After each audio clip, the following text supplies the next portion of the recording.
machine, baby. Like we had, obviously we knew about, you know, certain problems that were going on. We knew about the church, we knew about the, you know, the Muslim grooming gangs, we knew about everything. But no one was really acting massively on it the way that the mainstream are now, talking about it. It's like, you know, every single weekend now there's a demonstration in London pretty much. Yeah. And there's not just like 100 people, it's like thousands of people turning up. So there are some serious problems. People are getting again, more and more pissed no one's off. talking about it. Like the democracy thing.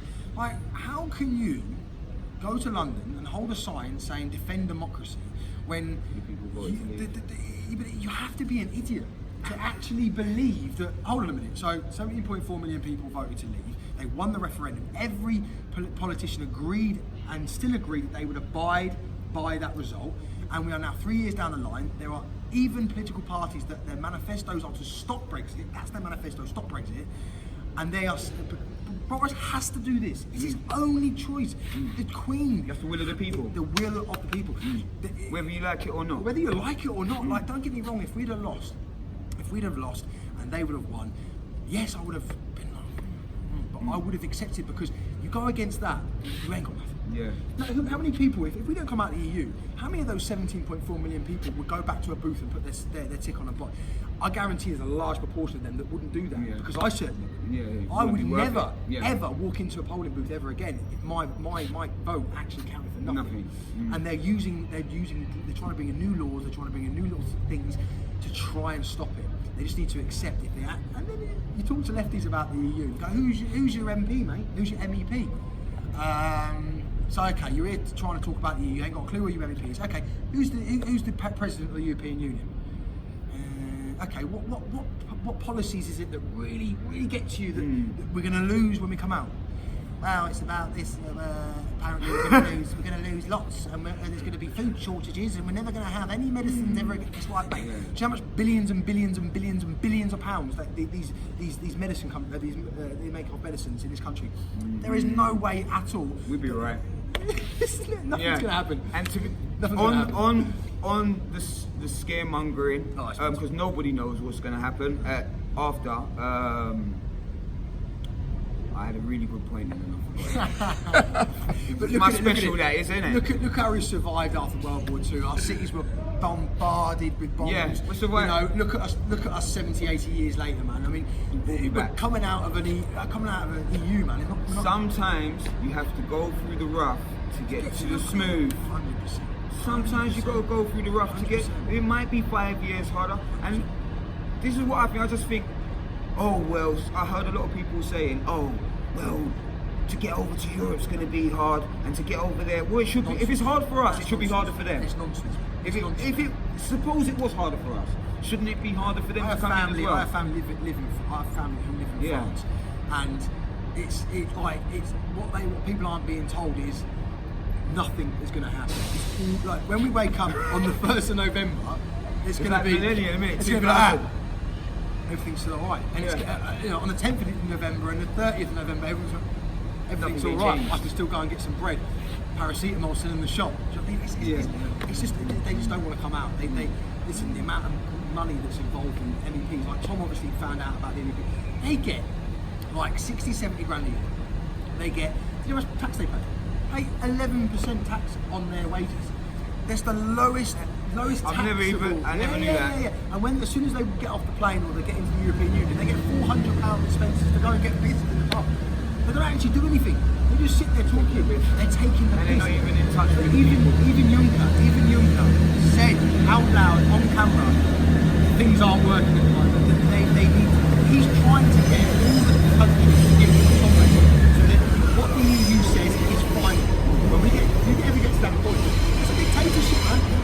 Apologies for the train going over the top. The mic should be alright. Yeah. The mic should be alright. They're even admitting themselves. That the European Union is working. We've got, you know, I went to the Yellow Vest protest in Paris, and I sat with people and I spoke to them about various issues, and I said about EU, and not one person supported the EU, not one of them. And I was very shocked by that, because I thought the French were very much involved, you know, the massive party. They weren't. They hate it. They genuinely believe that their president, who's probably going to get his last term, he's been put in place, you know, to push that EU sort of agenda, and he's achieving it. Do you agree with open borders for Europe? Listen, let me put it this way: if you leave borders open, what people don't get is anyone can come in. Any refugees. Let's get the refugees. Refugees should be welcome in this country, but there's a big but to this. We've been helping refugees for years. We brought millions in World War II. We've done lots and lots, but for the right reasons. Yeah. I watched a documentary about it was about a Jewish Israeli team that had gone to Africa, and there were black Jews in Africa that were being slaughtered, and they managed to get in there, and they managed to get a lot of these. I think like 4,000 of these refugees back to Israel. Yeah, black people. Right? And I watched that, and to me, when people go, look, they're all men, they're all black men, and I think before, I'll be honest, like 5 years ago, I'd have been like, go home and fight. Now I look at it and think, hold on a minute. These guys genuinely, there's a majority of them that probably, if they stayed where they were, they would have got. A lot of them Christians, they would have been butchered. Yeah. And you only got to do some research on the internet to find out what's going on in these. I will be doing some research. Boko Haram and all these sort of people, man. They are going through these little villages and they are slaughtering kids' heads off. They are cutting women's heads off. They are sticking. Oh, mate, it's the stuff. So, controlled immigration. We have to know who's coming in. We're only an island. No one is saying we shouldn't help refugees. What we're saying is you can't just go anyone come in. The terrorism threat is huge. You can't just do it like, I mean, the last couple of days, 20 migrants on the beach of Dover turned up. We don't know. One of them is been sent from Syria to get to there, to then get into London, to then be given a device. Should be vetted. You've got to vet people. And apparently all they do is they go to these little places, they sit down with them, they get their names, they try and do a check, and then they release them into the public. And yes, okay, how do you find out someone's name? You can't. If he comes on a boat, how do you find out what his name is? That's the problem. That's possible, isn't it? You should help the right people, but people need to accept that people say, oh, they're coming to England because they've then gone through, yeah, all right, so why didn't they stay in France or Italy or Austria or Spain? Why are they specifically coming to England? It's a nice country. I tell you what, it's a nice country and we're so relaxed. Because like I say again, you've got services being cut, like the police force. You've got apparently hospitals in turmoil. But yet again, they'll spend £1.2 million taking Tommy Robinson to court. They'll spend millions and millions of pounds on the Remain campaign. They'll spend millions of pounds on it's all waffle. It's all complete waffle, and people are starting to see it. That's what's making people come out. They're starting to see the bullshit. That's a good thing. Eyes are open in every community. Eyes are open, even in the Muslim community. People are saying to me after conversation, saying, actually, I actually thought it was a race, I actually thought it was against Muslims. But I've talked to you, and yeah, all right, listen, I'll be honest with you, if I found a Christian that's raping a Muslim girls, I'd be saying loads. And then I say, well, now you I'll tell you what struck me. I'll tell you what else struck me from this conversation. You haven't said just Muslims. You said when you're speaking about paedophilia and stuff, you say the church as well. Oh, massive. You say the church and you say Muslim, you say the raping gangs or whatever it is. You're putting it. The problem is paedophilia, and absolutely. But you have to distinguish it. The problem is the paedophilia is the problem. Okay? Yeah. We have the largest amount of paedophilia in this country is white men. There's three types of grooming, from what I understand. Is there's, when you sit online, they'll try and groom girls or groom boys from their laptops, from their computers, and they'll try and get them to send them pictures or try and meet them. That's when they get the paedophile hunters going out. And then what strikes me is that when people say, why do you only talk about Muslim rape gangs? I say, listen, the white lads that are doing it, because there's actively groups that are going out to catching. I noticed that myself. 99% of those they're catching are white. The Muslim people in that community, if there's things like that going on, if they don't bring it and cast it out, then they can't fault anybody else for doing that. If I can say that a large portion of paedophiles in this country are white men grooming people online, that is a fact. I have to be able to say that they have a large proportion of the problem with Pakistani Muslim men targeting young girls outside the schools, outside of the shops, and drugging them and raping them, gang raping them. You should be able to say that because if it discontinues, someone's going to end up something like Darren Osborne's going to happen again because I believe so. Because if you don't stop the problem at its root, you're going to create another problem. And they're going to feel like they've got something. If you're not going to go after them, we'll go after them. And then you're creating a vigilante. And if you actually deal with the problem itself, and people see that, they go, okay, fair play, they're dealing with it. Now, the church needs to be dealt with more and more. The amount of money that's being pumped into the church, right, and they are not with the community right now. From what I'm seeing, my community church is purely about the community. It's about bringing people together, black, white, Chinese, yellow, green, whatever. But the church and the priests, I got to get this sinister feeling, man. And I hate that because it's my own religion, bro. It's my own religion, and I have to feel like that. Ulterior motives, isn't it? Yeah, it's like when I went to it's horrible, man. It's giving me goosebumps thinking about it. I went to my nan's funeral and it was in a real church like that. And I just saw these young boys, probably like 9 years old, in robes and stuff. And I couldn't stop. Didn't feel right.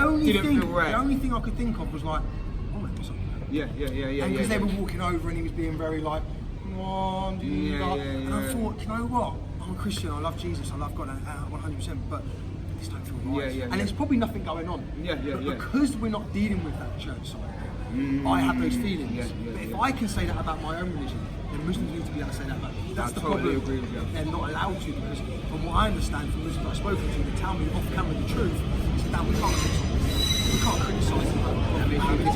Just make sure so that's the problem. They're not actually physically allowed. So that's something you have to get around. Something we have to talk about. Yeah, you have to. But there are Muslim lads out there in the corner that do open up, but they're ousted. Are you going to go back to Speaker's Corner on Sunday? I will. I mean, the problem is, I'm very heated. I like to go places on my own. I hate going with people because if you go, I could take 500 days any day of the week. I don't want to do that. What I want to do is go there and just talk to people face to face. Now, I've been fucking spat out, I've been kicked, everything. In Speaker's Corner, man, it got a bit shady, man. My dad felt a bit dangerous. I was going to get stabbed up. I definitely, from because I wasn't allowing anyone, no matter if they were white or anything, because they were converts. We had Anjem Chowdhury converts who converted these, probably not himself, but people from his group were actively calling for the slaughter of people and talking about terrorism and everything else and saying, what's wrong with that? I'm standing in Speaker's Corner preaching. Standing in one of the most iconic places for speech. I think Raj was doing something where he was... Raj is spot on. Listen, free speech. Big up Raj. Big up Raj. There's free speech and then there's inciting things, and I think there is a boundary. You can't just say, you can't just because if someone goes away from listening to you and has that perception, that's I'm all about free speech, but if someone's there trying to encourage people to commit acts of violence, I'm not with that. You know what I mean? I'm for free speech, but not those lads. They were friends with the lad or something. There was a connection between the lads to the guy that did on the Westminster Bridge. So there's the connection through the whole thing. And I went there and I confronted them. And then suddenly I was surrounded by 300 Muslims all telling me that I was going to get my head cut off. But the funny thing was, there was a few Muslim lads there that were protecting me. They were actually saying, hold on a minute. What he's saying, actually, he's talking about Yemen. He's talking about. I tell the truth, man. I don't just sit there and talk about Muslims. I talk about we got problems with this. And they were like, listen, he ain't racist, he ain't far right, don't treat him like this because it's not right. Like if someone came in here like, I don't know if you know Tan? Tan. Started going in the Speaker's Corner saying the N-word and that. And I didn't like, obviously for me, I'm about like, if I see a single person in there like getting crowded and all that, I'm all about going over and helping. So I've gone over to Tan, I don't know nothing about this video, I've gone over, even like, free speech, right? And he goes, N-word, and I was like, you're going to put your foot right in that, And then I worked out he's actually crazy. He's a lunatic. I mean, even that. I mean, I would never free speech, but walking into somewhere and saying that N-word. I mean, for me, there's a place and a time, and that definitely isn't the place. I think that we got problems in it. I think that we got things to deal with that word. Anyway, it's a word that I used to use freely growing up, and we take back the word and all this shit. As 41-year-old, it shouldn't be used. Do you know what I mean? we can think of. So slang goes in and out all of the time. Why do we keep this one there, relevant all the time? Do you know what I mean? It's a prominent word as well in a lot of the industries of music. Yeah. The black community. And for me, it just strives. I never can understand it, but you know, you guys are free to say whatever you want. But for me, it's a bit like, you know, why do they say a word that really is one of the worst words you can? You know, they use a word themselves. If you call them that as a white man, You have a problem. It's a grey area. You're making a grey area out of something that shouldn't be a grey area. Thank you for taking the time to speak to me. Really appreciate it. It's all about dialogue. It's all about talking, and even if we don't even agree on things, at least we know where each other stands. Do you know what I mean? If we don't talk about the problems what's going on in the country, it's going to be worse for your children, and it's going to be worse for my children. So, can I get a black van man? We're out from Portsmouth. Love, blessings, all of that. Can I get a plug? Black Van Man, thank you very much. It's actually been a pleasure. I was very surprised when I had the invitation to come talk to him. I'm very, very happy I came. Thanks very much, mate. Appreciate it. Nice. Blessings. Respect. Respect.